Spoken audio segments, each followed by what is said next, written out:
Here's how to archive an Instagram post. First of all, you need to go ahead and open an Instagram application on your mobile device.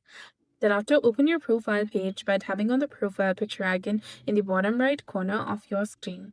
Now select any post that you want to archive. Then tap on the three dots in the top right corner. And there you'll see the option of archive, which is between shared to Facebook and hide like count. Go ahead and tap on that and then tap on OK to confirm. Once the post has been archived, to unarchive an Instagram post, you need to go to your profile, tap on the three lines in the top right corner of your screen, then select Archive, which is under How You Use Instagram section between Saved and Your Activity.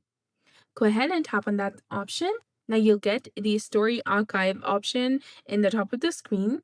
So tap on the drop-down menu next to it, and there you'll get four different options of Story Archive, Post Archive. Go ahead, tap on Post Archive, and here you'll get the list of the posts that you've archived on your Instagram.